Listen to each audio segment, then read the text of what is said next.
എപ്പിസോഡിന്റെ തുടക്കത്തില് ഇപ്പൊ കുട്ടപ്പനും ടീംസും ആവട്ടെ ഗ്രാൻഡ്മയുടെ കടയില് മരങ്ങളൊന്നും വീഴാതിരിക്കാൻ വേണ്ടി ഇപ്പൊ വലിയ തയ്യാറെടുപ്പിലാണ്. അപ്പോഴായിരിക്കും നെജി ഒരു പ്രത്യേക കാര്യം ശ്രദ്ധിക്കുക.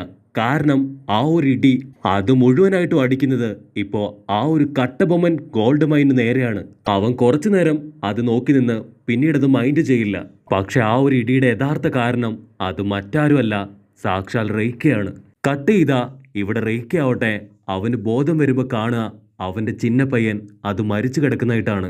അവന്റെ തൊട്ടു മുൻപില് ഇപ്പൊ കറാഷിയെ കാണുമ്പോ കാലി കയറി ഇവൻ എന്തു പറ്റി, ഇവനെ നീ എന്താ ചെയ്തതെന്ന് അവനിപ്പോ ഒരുപാട് ദേഷ്യത്തോടു കൂടെ ചോദിക്കും. അതിന് കറാഷി, അയ്യോ അവൻ മരിച്ചുപോയോ, നിനക്ക് ജീവൻ നൽകാൻ വേണ്ടിയിട്ടാണ് അവന്റെ പവറ് അത് മുഴുവനായിട്ടും നിനക്ക് തന്ന് അവനിപ്പോ മരിച്ചുപോയത്. ഇതെല്ലാം തന്നെ ഇപ്പൊ ടെൻറ്റൻ ആവട്ടെ മലയുടെ മുകളിൽ നിന്ന് നോക്കി നിന്ന് കാണും. റെയ്ക്ക അവൻ ഒരുപാട് വിഷമത്തില് ആ ഒരു ചിന്ന പയ്യനെ പൊക്കിയെടുക്കുമ്പോ ടെൻറ്റൻ ആവട്ടെ എത്രയും പെട്ടെന്ന് അവനെ തടയണമെന്ന് പറഞ്ഞ് ഇപ്പൊ ടെൻറ്റൻ ആവട്ടെ ഒരുപാട് കത്തികള് വലിച്ചെറിയും. പക്ഷെ വില്ലൻ അവനിപ്പോ മോർ പവർഫുൾ ആണ്. അവൻ ഈസി ആയിട്ട് ആ കത്തികളൊക്കെ തട്ടി മാറ്റിക്കളയും. ടെൻറ്റൻ വെറുതെ ഇരിക്കില്ല. അവൻ വീണ്ടും ഒരുപാട് കത്തികളും ചെങ്ങലകളും ഒക്കെ ഉപയോഗിച്ചുകൊണ്ട് അവനെ പിടിച്ചു കെട്ടാൻ വേണ്ടി അവിടേക്ക് പറന്നിറങ്ങും. പക്ഷെ വില്ലന് അവൻ ഓൾറെഡി അവൻ ആ മിന്നലിന്റെ പവർ ഉള്ളതാണ്. അവൻ അങ്ങനെ ഒരു റൊട്ടേഷൻ ഇട്ട് ഇപ്പൊ കറക്റ്റ് ആയിട്ട് ടെൻറ്റനെ പിടിച്ചങ്ങോട്ട് വെക്കും. വില്ലൻ അവന്റെ മുൻപില് ഇപ്പൊ സ്റ്റൈലായിട്ട് നിന്ന് നിനക്ക് രണ്ട് ചോയ്സ് ഞാൻ തരാം. ഒന്നുകിൽ ഈ കത്തി ഉപയോഗിച്ച് നീ നിന്നെ തന്നെ കുത്തിക്കൊല്ല, അല്ലെങ്കിൽ എന്റെ മിന്നൽ പവർ ഉപയോഗിച്ചുകൊണ്ട് നിന്നെ ഇവിടെ തന്നെ ഞാൻ തവിട് പൊടിയാക്കാം.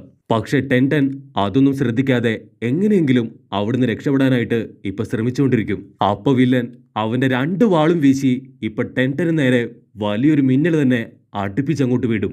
ആ മിന്നലില് പാറകൾ പൊട്ടിപ്പിളരുമ്പോ അവൻ കരുതും ടെൻറ്റന്റെ കാറ്റ് പോയെന്ന്. അതുകൊണ്ട് പേടിച്ച് കരാശി ആവട്ടെ ഇപ്പൊ നിലവിളിച്ച് കരയാൻ തുടങ്ങും. കട്ട് ചെയ്താ ആ പുകയൊക്കെ മാറുമ്പോ ഇപ്പൊ ടെൻറ്റൻ അവിടുന്ന് നൈസായിട്ട് രക്ഷപ്പെട്ടു.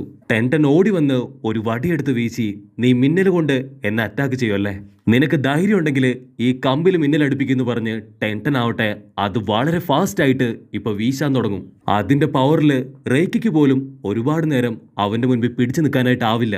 അവൻ കറക്കി കറക്കി ഇപ്പൊ വില്ലന്റെ കയ്യിലുള്ള ഒരു കത്തി തന്നെ അടിച്ചങ്ങോട്ട് തെറിപ്പിക്കും. അതങ്ങനെ പോയി ഇപ്പൊ അരാശിയുടെ മുൻപില് കുത്തി നിൽക്കുമ്പോ അവനാവട്ടെ പേടിച്ച് ട്രൗസറും പൊക്കി ഓടും. പക്ഷെ വില്ലൻ അവന്റെ കയ്യിലുണ്ടായിരുന്ന അടുത്ത കത്തി ഉപയോഗിച്ചുകൊണ്ട് ആ മരക്കെട്ട വെട്ടി ടെൻറ്റന്റെ ബോഡിയില് ഡയറക്റ്റ് ആയിട്ട് മിന്നൽ അടിച്ചങ്ങോട്ട് വിടും. അവൻ നടന്നു വന്ന് ഇപ്പൊ കരാഷിയുടെ അടുത്തുള്ള ആ ഒരു കത്തി വലിച്ചൂരും. കരാഷിയെ കഴുത്തിന് കുത്തിപ്പിടിച്ച്, സത്യം പറഞ്ഞോ ഇതിന്റെ എല്ലാം പുറകില് നീയല്ലേ? അയ്യോ ഇല്ലില്ല, ഞാൻ ഒരിക്കലും അങ്ങനെ ചെയ്യില്ല. ഞാനാണ് ഇപ്പൊ നിന്റെ ജീവൻ രക്ഷിക്കാൻ വേണ്ടി ചിന്ന പയ്യനെ ഇവിടേക്ക് എത്തിച്ചത്. സത്യമായിട്ട് ഞാനല്ല ഇതൊന്നും ചെയ്തത്. ആ ലീഫ് വില്ലേജിലെ കുറെ നിഞ്ചകളാണ്, അവരാണ് ഇതിന്റെ പിന്നിൽ എന്ന് പറഞ്ഞ് അവനിപ്പോ എടുത്തടിച്ച് കരയുമ്പോ വില്ലനാവട്ടെ അവന് ദേഷ്യം കയറി, ഇവൻ മരിക്കാനിടയായ കാരണക്കാരെ ഒരിക്കലും ഞാൻ വെറുതെ വിടില്ല. അവരിവിടേക്ക് എത്തിയിട്ടില്ലായിരുന്നെങ്കിൽ ഉറപ്പായിട്ടും എനിക്കും ഇവനും ഒരുപാട് നാള് ഹാപ്പി ആയിട്ട് ജീവിക്കാമായിരുന്നു. എന്റെ കൺമറു മരിക്കാൻ കാരണക്കാരായവര് അവരിപ്പോ എവിടെയുണ്ട്? കരാഷിക്ക് മനസ്സിലാവും ഇപ്പൊ കറക്റ്റായിട്ട് അവന് പറഞ്ഞു കൊടുത്തില്ലെങ്കിൽ അവന്റെ കാര്യത്തില് ഇപ്പൊ തന്നെ തീരുമാനമാകുമെന്ന്. അവൻ റേക്കയും കൂട്ടി ഇപ്പൊ നമ്മുടെ ആൾക്കാരെടുത്ത് പോകുമ്പോ ഇവിടെ ടെൻറ്റൻ ആവട്ടെ അവന് ബോധം വീണ് ഓടി വന്ന് ഇപ്പൊ ചുറ്റും നോക്കും. അവിടെ ആരെയും കാണില്ല. മാത്രമല്ല ആ ഒരു ചിന്ന പയ്യൻ അവൻ മരിച്ചു കിടക്കുന്ന കണ്ട് ഒരുപാട് വിഷമത്തില് ഇപ്പൊ അവനെ താങ്ങിയെടുക്കും. അപ്പോഴായിരിക്കും അവൻ ശ്രദ്ധിക്കുക ആ ചിന്ന പയ്യൻ അവൻ ഇപ്പോഴും ജീവനുണ്ട്. അവൻ അനങ്ങുന്ന കാണുമ്പോ ഇപ്പൊ ടെൻറ്റൻ അവനെ കോരിയെടുത്ത് നടക്കാനായിട്ട് ആരംഭിക്കും. അവനിപ്പോ മലയിൽ കൂടെ ഓടാൻ തുടങ്ങും. അപ്പോ ആണെങ്കിൽ ഭയങ്കര മഴ. അടുത്തുള്ള ഒരു വീട് കാണുമ്പോ ടെൻറ്റൻ അവനെ പൊക്കെടുത്ത് ആ വീട്ടിലേക്ക് പോവും. കട്ട് ചെയ്താ ഇവിടെ കുട്ടപ്പനും ടീംസും ആവട്ടെ അമ്മയുടെ കട മഴ പെയ്താലും ഇടി വന്നാലും ഒന്നും പറ്റാത്ത വിധത്തില് ഇപ്പൊ സേഫ് ആക്കിയിട്ട് പണിതു കൊടുക്കും. അപ്പൊ അവിടേക്ക് കരാശി ഓടി വന്ന്, കുട്ടപ്പാ ഓടിവായോ, നമ്മുടെ ടെൻറ്റൻ അവൻ മലയുടെ മുകളിൽ നിന്ന് ഇപ്പൊ താഴേക്ക് വീണു. ലീക്ക് പകരമായിട്ട് അവൻ എനിക്ക് ട്രെയിനിങ് തരുമ്പോഴായിരുന്നു ഇത് സംഭവിച്ചത്. നിങ്ങൾ ഓടിച്ചെല്ല്, ഞാൻ എത്രയും പെട്ടെന്ന് മെഡിക്കൽ കിറ്റുമായിട്ട് പുറകെ വരാന്ന് പറയുമ്പോ നമ്മുടെ ആൾക്കാര് ഇപ്പൊ മലയ്ക്ക് താഴേക്ക് ഓടാൻ തുടങ്ങും. പക്ഷെ നെജിക്ക് അവൻ എന്തോ ഒരു സംശയം തോന്നി ഇപ്പൊ ഒരു മിനിറ്റ് കരാഷിയെ നോക്കി നിൽക്കും. കരാഷി വീട്ടിലേക്ക് വന്ന ഉടൻ തന്നെ അവന്റെ അമ്മയോട് പറയും, നമുക്ക് എത്രയും പെട്ടെന്ന് ഇവിടുന്ന് പോകണം, അല്ലെങ്കിൽ വലിയ ആപത്താണ്. വില്ലൻ റേക്ക ആവട്ടെ അവന്റെ രണ്ട് വാളും നീട്ടി ഇപ്പൊ നമ്മുടെ ആൾക്കാർക്ക് വേണ്ടി കാത്തു നിൽക്കാണ്. ഇവിടെ അരാഷി അമ്മയോട് വേഗം വായോ, നമുക്ക് എത്രയും പെട്ടെന്ന് ഇവിടുന്ന് പോകണമെന്ന് പറയുമ്പോ അമ്മയാവട്ടെ അവിടെ ഉണ്ടായിരുന്ന ഒരു തൂണെ കെട്ടിപ്പിടിച്ച് അവര് തിരിച്ചെത്താതെ ഒരിക്കലും ഞാൻ എങ്ങോട്ടും വരില്ല. ഇവിടെ നമ്മുടെ ആൾക്കാര് മലയ്ക്ക് മേലെ കൂടെ ഓടിക്കൊണ്ടിരിക്കും. ആ സമയത്ത് പെട്ടെന്ന് വീണ്ടും ഒരു ഇടിശബ്ദം കേൾക്കും. അപ്പൊ നെജി പറയും, എനിക്കിത് വിശ്വസിക്കാൻ തോന്നുന്നില്ല. ഒരു ഇടിയിലൊന്നും ഒരിക്കലും താഴെ പോകുന്നവനല്ല നമ്മുടെ ടെൻടൻ. ഇത് മറ്റെന്തോ ട്രാപ്പ് തന്നെയാണെന്ന് അവനിപ്പോ അടിച്ചു പറയും. ഇവിടെ സീൻ ബ്ലാക്ക് ഔട്ട് ചെയ്താ ഇപ്പൊ ടെൻടൻ ആവട്ടെ ചിന്നപ്പയ്യനെ അവനെ ശുശ്രൂഷിച്ചുകൊണ്ട് പറയും, നിനക്കൊന്നുമില്ല, നീ ഇപ്പൊ സേഫാണ്. അതിനവൻ പറയും, എനിക്ക് ജീവിക്കണ്ട, എങ്ങനെയെങ്കിലും എനിക്ക് മരിച്ചാ മാത്രം മതി. അതിന് ടെൻടന് കലി കയറി, നിനക്കെപ്പോഴും മരണത്തെക്കുറിച്ച് മാത്രമേ പറയാനുള്ളൂ. ഇപ്പൊ നിങ്ങൾ കാരണം ഒരുപാട് പേര് അവിടെ മരിച്ചുകൊണ്ടിരിക്കുകയാണ്. ഇനിയും തെറ്റ് ചെയ്യാൻ നിന്നെ ഞാൻ അനുവദിക്കില്ല എന്ന് പറഞ്ഞ് അവൻ വീണ്ടും ഇപ്പൊ ചിന്നപ്പയ്യനെ പൊക്കി അങ്ങോട്ടെടുക്കും. കട്ട് ചെയ്ത റെയ്ക്ക അവന്റെ കലിപ്പില് വീണ്ടും വീണ്ടും മിന്നൽ അടുപ്പിച്ചു കൊണ്ടേയിരിക്കും. അവൻ അലറിക്കാറി ഇപ്പൊ നമ്മുടെ ആൾക്കാരോട് ഓടി വരാനായിട്ട് പറയും. കുട്ടപ്പൻ ചാടി വന്ന് ഇപ്പൊ കത്തിയെടുത്ത് അവനെ കുത്താൻ നോക്കുമ്പോ വില്ലനാവട്ടെ അവന്റെ തണ്ടർ പവർ എടുത്ത് ഇപ്പൊ റെഡിയായിട്ട് നിൽക്കും. അത് കണ്ട ലീ ആവട്ടെ ഇപ്പൊ കുട്ടപ്പനെ തട്ടിത്തെറിപ്പിച്ച് അവന്റെ കത്തി അത് ദൂരത്തേക്ക് തെറിപ്പിച്ചു കളയും. അപ്പൊ വലിയൊരു ശബ്ദത്തില് അവിടെ ഒരു ഇടി തന്നെ മുഴങ്ങാൻ തുടങ്ങും. നെജി പറയും, അവൻ ആദ്യം ഫൈറ്റ് ചെയ്തത് അവന്റെ ചക്ര പവർ കൊണ്ടാണ്, പക്ഷെ ഇപ്പോ ആ മേഘത്തിന്റെ പവർ കൊണ്ടാണ് അവൻ അറ്റാക്ക് ചെയ്യുന്നത്. അതായത് നേച്ചറിന്റെ പവർ.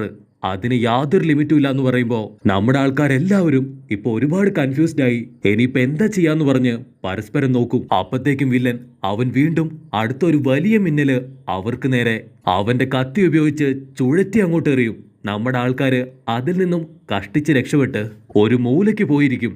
നെജി ആവട്ടെ അവന്റെ പവർ ഉപയോഗിച്ചുകൊണ്ട് ഇപ്പൊ കറക്റ്റായിട്ട് വില്ലനെ സ്കാൻ ചെയ്യാൻ ആരംഭിക്കും. അവൻ ആ ഒരു മിന്നൽ ഉപയോഗിച്ചുകൊണ്ട് അവനെ കവർ ചെയ്തുകൊണ്ടിരിക്കുകയാണ്. അപ്പൊ നെജി പറയും, അത് താണ്ടി പോവുകയാണെങ്കിൽ തീർച്ചയായിട്ടും അവനെ തോൽപ്പിക്കാനായിട്ട് കഴിയും. അതിന് ഞാൻ തന്നെ പോവാന്ന് പറഞ്ഞ് കുട്ടപ്പനാവട്ടെ അവന്റെ ക്ലൗൺസിനെ ക്രിയേറ്റ് ചെയ്ത് ചാടിയും തെറിച്ചും വെട്ടിത്തിരിഞ്ഞും ഇപ്പൊ ഒരു കണക്കിന് വില്ലന്റെ തൊട്ടടുത്തെത്തും. അപ്പൊ പുറകെ കൂടെ ഇപ്പൊ നെജി ആവട്ടെ വില്ലന്റെ തൊട്ടു പുറകിലെത്തുമ്പോ വില്ലൻ അങ്ങനെ കറങ്ങി അവന്റെ കത്തി ഉപയോഗിച്ചുകൊണ്ട് ഇപ്പൊ നെജിയെ ഷോക്ക് അടിപ്പിക്കും. മറ്റൊരു കത്തി വലിച്ചെറിഞ്ഞ് ഇപ്പൊ കുട്ടപ്പനെ ഷോക്ക് അടിപ്പിച്ച് അങ്ങനെ തന്നെ താഴെ വീഴ്ത്തും. പക്ഷെ നമ്മുടെ ലീ അതൊന്നും കണ്ട് യാതൊരു കൂസലില്ലാതെ നിൽക്കുമ്പോ വില്ലനാവട്ടെ അവൻ ചിരിച്ചിട്ട്, ഇത്തവണ ഉറപ്പായിട്ടും ഞാൻ നിന്റെ ഫ്യൂണറല് അത് ആഘോഷമായിട്ട് നടത്തുന്നു പറയും. പക്ഷെ നമ്മുടെ ലീ അവൻ പവറുകളുടെ രാജാവാണ്. അവന്റെ ബോഡി കെട്ടിയിട്ട അവനവന്റെ വെയിറ്റ് മുഴുവൻ അഴിച്ചെടുത്ത് ഇപ്പൊ അങ്ങനെ തന്നെ അത് താഴേക്കിടും. അത് ബോംബ് പൊട്ടും പോലെ പൊട്ടുമ്പോ ഇവിടെ വില്ലൻ ഒരു മിനിറ്റ് ഞെട്ടിപ്പോവും. കട്ട് ചെയ്താ ഇപ്പൊ ടെൻടൻ ആവട്ടെ ഒരു വിധത്തില് അമ്മയുടെ കടയിലേക്ക് വരും. അവന്റെ കയ്യില് ഇപ്പൊ ആ ഒരു ചിന്ന പയ്യനുണ്ട്. അതേ സമയത്ത് കരാശി ആവട്ടെ ഇപ്പൊ അവന്റെ അമ്മയുടെ കൈ പിടിച്ച് വലിച്ചു കൊണ്ടേയിരിക്കുകയാണ്. വേഗം വരൂ, നമുക്ക് എത്രയും പെട്ടെന്ന് ഇവിടുന്ന് പോയേ തീരൂ. എന്താ പ്രശ്നമെന്ന് അമ്മ തിരിച്ചും മറിച്ചും ചോദിക്കുമ്പോ അവൻ യാതൊന്നും പറയില്ല. അമ്മ സൈഡിലേക്ക് നോക്കുമ്പോ ഇപ്പൊ ടെൻടൻ ദൂരെ നിന്ന് വരുന്നതായിട്ട് കാണും. അവനെയും കൂട്ടി അകത്തേക്ക് പോകുമ്പോഴായിരിക്കും ടെൻടൻ എല്ലാ കാര്യങ്ങളും ഇപ്പൊ അമ്മയോട് പറയാ. അമ്മ കലി കയറി ഇപ്പൊ കരാശിയുടെ തലയ്ക്ക് 2 അടി വെച്ച് കൊടുക്കും. അതിന് ടെൻടൻ പറയും, ജീവൻ വേണമെങ്കിൽ നിങ്ങൾ രണ്ടുപേരും ഇപ്പൊ തന്നെ ഓടിക്കോ.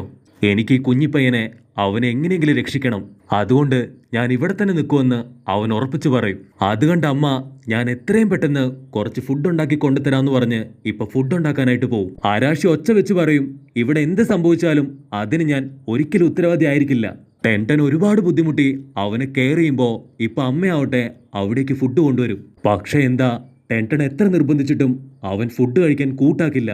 ഇവിടെ ലീ സൈഡിൽ ശബ്ദം ഉണ്ടാക്കി അവന്റെ പവർ ഉപയോഗിച്ചുകൊണ്ട് വില്ലനെ വെട്ടിത്തിരിപ്പിച്ച് കൈമടക്കി ഇടിക്കാനായിട്ട് ഇപ്പൊ തൊട്ടടുത്തെത്തുമ്പോ വില്ലനാവട്ടെ അവന്റെ സർവ്വശക്തി ഉപയോഗിച്ച് വലിയൊരു മിന്നല് അവന്റെ നെഞ്ചിൽ തന്നെ അടുപ്പിക്കും. വേദന സഹിക്കാൻ കഴിയാതെ അവനിപ്പോ അലറിക്കരയും. കട്ട് ചെയ്താ ഇവിടെ അമ്മ ഉണ്ടാക്കിയ ഫുഡ് അതിനെന്തോ കുറവുണ്ടെന്ന് പറഞ്ഞ് കരാശി അവന്റെ കയ്യിൽ കിട്ടിയ ഒരുപാട് സാധനങ്ങൾ ഇട്ട് ഒരു സെറ്റപ്പ് ഫുഡ് ഉണ്ടാക്കി ടെൻടന്റെ കയ്യിൽ കൊടുക്കും. പക്ഷെ അതും ആ ചിന്നപ്പയ്യൻ കഴിക്കാതെ മുഖം തിരിച്ചു വെക്കുമ്പോ ലീ അവനെ ഒരുപാട് നിർബന്ധിക്കും. നിനക്ക് റെയ്ക്കയെ കാണണമെങ്കിൽ നീ ഈ ഫുഡ് ഉറപ്പായിട്ടും കഴിക്കണം. നിന്റെ ഭാഗത്ത് യാതൊരു തെറ്റുമില്ല. നിന്നെ സപ്പോർട്ട് ചെയ്ത ആളെ നീ തിരിച്ചും സപ്പോർട്ട് ചെയ്തു, അത്ര മാത്രമേ ഉള്ളൂ. അത് കേൾക്കുമ്പോ ചിന്നപ്പയ്യന്റെ മനസ്സലിഞ്ഞ് അവൻ ഒരു വാ ആ ഫുഡ് കഴിക്കും. പതിയെ പതിയെ ആ ഒരു ഫുഡിന്റെ രുചി അവൻ ഒരുപാട് ഇഷ്ടമായിട്ട് ആ പ്ലേറ്റ് മുഴുവൻ തന്നെ കുഞ്ഞിപ്പയ്യൻ അപ്പാടെ കാലിയാക്കും. എന്നിട്ട് ഉഷാറായിട്ട് എഴുന്നേറ്റിരിക്കും. കട്ട് ചെയ്ത റെയ്ക്ക നമ്മുടെ കുട്ടപ്പനെയും നെജിയെയും അടിച്ച് തകർത്ത് ഇപ്പൊ അനങ്ങാൻ പറ്റാത്ത അവസ്ഥയിൽ നിലത്തിട്ടിരിക്കുകയാണ്. പക്ഷേ ലീ അവനിപ്പോ ആടി ആടി എഴുന്നേറ്റ് ഇതോടുകൂടെ നിന്റെ ചാപ്റ്റർ ഞാൻ തീർക്കുന്നു പറഞ്ഞ് 2 കാലും കുഴഞ്ഞ് ഇപ്പൊ വില്ലന്റെ നേർക്ക് പോകുന്നതോടു കൂടെ ഈ ഒരു എപ്പിസോഡും